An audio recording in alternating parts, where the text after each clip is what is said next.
Welcome to the Leadership Spark podcast, where we equip you to be the great leader your people deserve. It is Hampton and Corey here, and around Wild Spark, we talk about this quite a lot. It is the fatal leadership assumption. If you've been around for any time, you may have heard us talk about this on this podcast, but it's one of the ones that we need to remind ourselves and remind you as a listener about quite often. So what is the fatal leadership assumption? Hampton, before we talk about the fatal leadership assumption, Yes. and we're going to get to it, I promise. I wanted to help connect some dots because if you listen to this podcast frequently or today's your first time, you'll hear us say we want you to be the great leader your people deserve. And of course we do. And that is the humane thing to do. It's the dignified thing to do. It's the empathetic thing to do. And your people do deserve that. But a lot of what we talk about, if not all of what we talk about, is also about increasing performance. And we want you as a leader to be equipped with everything you need to perform at the highest level, yourself as a leader, but to also develop your team to be able to perform at that level. And so when we talk about the fatal leadership assumption, if you believe this assumption that I promise you, I'm about to tell you, if you believe this assumption, it will block your team from performing at the highest level. And so that's why we share it. It's not an altruistic, theoretical thing. This is very, very pragmatic. And we believe that if you will be aware of an assumption like this and you will adapt your leadership, it will allow you to perform at a higher level. And so the fatal leadership assumption is that we believe everybody views the world the same way that we do.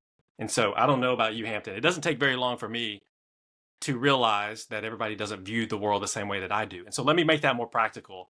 Is when I assume everybody views the world the same way that I do, what I'm saying is that I believe that, Hampton, you're motivated by the same things that motivate me, that you like to be communicated with the same way I like to be communicated with. You deal with conflict the same way I deal with conflict. You're fearful of the same things I'm fearful of. You like to receive feedback the same way I like to receive back. Those are things that we do as leaders, maybe every day, right?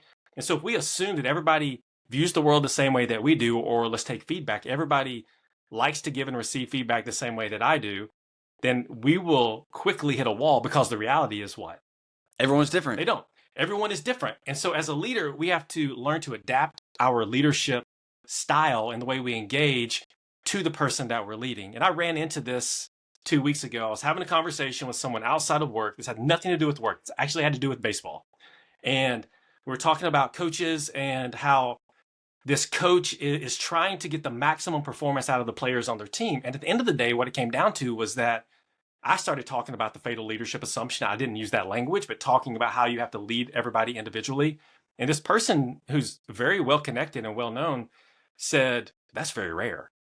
And so I started to think, is it really that rare? Like, do people not understand that everybody needs to be engaged in an individual way? And if you want to increase or get the maximum performance out of someone inside or outside of work, that you have to engage people in that way. And he was like, no, it's very rare. But then I've heard college coaches, baseball coaches talk about it, right? But then it's like, is that really rare? I hope not, right? For the sake of the people that you're leading, that it's not rare, and that you are thinking about that individual. And so let me give you a go and do.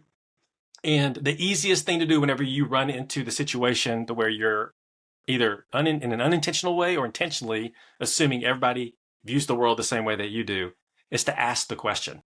The easiest thing that you can do is ask the question. And what I mean by that is, Hampton, I will come to you and say, Hampton, how do you like to receive feedback? Or Hampton, when I communicate with you, what resonates the most? Are there ways that I can communicate better that will be more clear, or you will receive in a way that makes the most sense for you? Or, hey, if we're ever in conflict, how do you deal with conflict so that I can learn how to adapt the way I engage you if we're ever in conflict? Or what motivates you? What's your why? And it's probably different than mine. But if I ask the question, you can give me intelligence that will allow me to lead at a different level and allow me to lead you effectively. And whenever you do that with everybody on your team, you aggregate that together, you can make big performance leaps. If you don't want your team to perform at the highest level, then don't do this.